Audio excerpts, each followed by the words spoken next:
Hey guys, welcome back to Military Surplus Sunday. If you guys are not familiar, every Sunday I like to do a video on some of my kit, some of my gear. It seems like the series is doing very well. If you want to help out this channel and keep this genre going, all you need to do is like, subscribe, share, maybe add a couple comments down below. What that does is it helps the algorithm. This way the channel gets bigger and bigger, and as it grows, I can do more and more or better videos. Also, don't forget to go to Three River Blades if you're looking for a custom-made knife, or if you want a holster or some mag pouches, you can go to Three River Kydex. I also make that. So, now on with the video. Alright, so if you guys are like me, you've been purchasing or using or having quite a bit of kit. As you guys know, I'm kind of a junkie when it comes to military surplus. Today's video is going to be about how to spot a fake Alice frame. Now you can see the one on your left and the one on your right. Which one do you think is the fake Alice frame? I'll give you a couple minutes. Alright, so if you guess the one on the right that's completely all black, you are 100% correct. The one on the right is, I wouldn't call it fake, I would call it reproduction. The problem with military surplus is that once the supply runs out or dwindles, prices go through the roof, and companies or countries such as China try to reproduce those items and sell them for a little bit less just to get some of that money. Now, I don't have a problem with it. The only issue I have, is it good enough or is it as good as the original? And when you're talking about military surplus, most of the time it's not. It's usually made of, the materials are a little bit cheaper, the gear is not as strong, it's not rated for a certain type of weight. So when it comes to real military surplus, you really kind of got to do your homework. Unlike me, where it's unfortunate for myself, if you live in a large city environment, they probably don't have a lot of Army Navy stores, and if they do have a lot of Army Navy stores, it's mostly filled with boots and work gear. Whereas if you were somewhere like, let's say in the Carolinas or maybe on the West Coast where they have military bases, you would have locations that constantly get flows of this stuff. Now, because of the internet, because of because of the internet or because of Amazon and eBay, you can get that stuff and order it online, as you see here. Both of these products were ordered online. This one was from Amazon, this one was from eBay. Alright, I had purchased this one falsely thinking that it was real, and then when I got it and I realized that the weight was off, something was off, I did a little bit more research. So let's go ahead, I'm going to bring the camera a little closer and I'll show you how to know which is the real one and which is the fake one. Alright guys, the first thing I noticed is the weight. Alright, it's very easy because if you're used to this or if you have used any type of military surplus, it's usually built very stout, so it's a lot of weight. So this is the USGI one. I just want to show you, and I have the same amount of stuff on there, so it's not going to change anything, but with the buckles, the straps, and everything else, if I can get this to sit properly. Alright, you're looking at 3 pounds 4 ounces, okay? With the reproduction,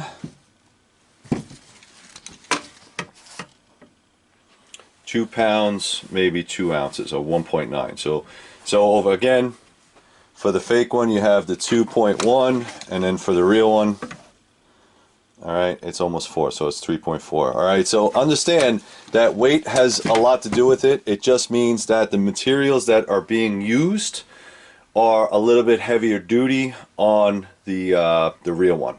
Okay, let me pull you back and then we'll talk about a couple other things. Alright, so out here I have my Pittsburgh caliber. Okay, you don't have to get this intricate. I know it's a little bit overkill, but I just want to show you something real quick. Alright, I have it set up for millimeters. Alright, I'll zero it out real quick. And I'm just going to use this crossbar here because it's the flattest part. And then what I'm going to do is just get a reading.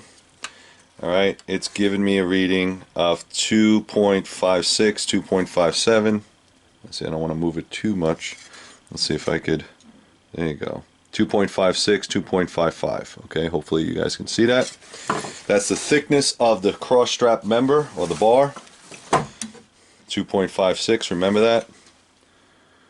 And this is 3.3 3.35, 3.36. Okay. All right. So obviously the cross members are thicker, which is going to add to that weight. All right. I'll give you some other ideas. All right. Now I'd like to really use the color of this, but I really can't because I know what a lot of teams used to do back in the day. If they had black Alice packs, or maybe they would Navy Seal or Covert, they would actually paint these black. So you really can't go by the color of it, but it's kind of an indicator. I've seen a lot of the black ones that are really, really lightweight, the reproduction ones. Also on the reproduction ones, the pads are really chintzy, really cheap. Okay, they're not as thick. You'll also see this big indicator right here. Okay, it says made in China. All right, on the back, the kidney pad is very, very soft. It doesn't mean that it's bad, but there's not a lot of, I don't think that these are going to stand up too well. So let me just show you on these. On the originals, the pads are very thick. Okay, it does have the chest harness or the sternum strap. The kidney pads are very thick. They're not as flexible. All right, and another thing to take note of is the buckle. Typically on these packs, you're going to have this big black buckle right here. All right, so it's ITW Nexus. That's the name of the buckle. And then on here, they're OD green. Okay, so I've never seen a pack frame with OD green buckles. All right, you have the buckles or the straps for the double-sided here. All right, these don't even come with it. It could be because they just don't. I've never seen them with an extended, or if it was, maybe it was taped or something like that. But these sliders don't come with the originals. All right, so that's another thing. Also, you'll see that there's no name brand or branding anywhere on the black frame. On the military one, you'll see right here where it says North American Manufacturing Co. stamped in US. Okay, now that can be reproduced. I'm not saying they couldn't use a stamp or get a stamp and stamp on that, but that's basically what you're looking for. Okay. The rivets themselves, this happens to be a flat rivet, as you can see right here. All right, right here through here, it's a flat rivet. And then on the reproduction, it's a round rivet. All right, these are all little things, features. Okay, again on the bottom, you'll see a round rivet, and then on the real one, you see a flat rivet. Okay, the color on the real one, like I said, is mostly going to be OD green or olive. On the back, you'll see of the reproduction one, you'll see this metal clasp. All right. On the real ones, you actually get a plastic buckle. All right. So this is one of those modern buckles. And also check to make sure that all the rivets are good. Also, if you wanted to, you can use a shelf. Where'd I put my shelf? So also, if you wanted to, like if you had a shelf, this is for carrying radios or whatever, you could still use it on either one. All right, it'll still fit on either one. Just know that this is more of a stronger version of it. Also, what I'd like to point out is if you look down the front of this, you can see where this has some space, in between here. And then over here, this doesn't have any space at all. It just kind of wraps around the bars. All right. So I'll give you a side-by-side view there. You can see that. All right, so that's pretty much how you can figure out which one is the fake one or the reproduction and which is the real one. Ideally, it's up to you to decide if you want to spend less money.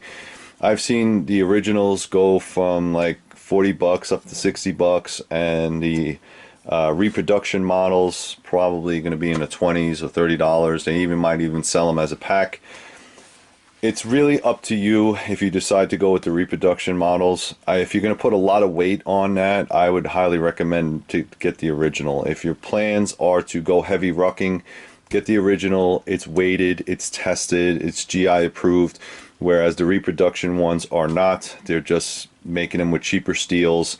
They're not set up to spec, and the rivets don't look all that strong. That's just my opinion.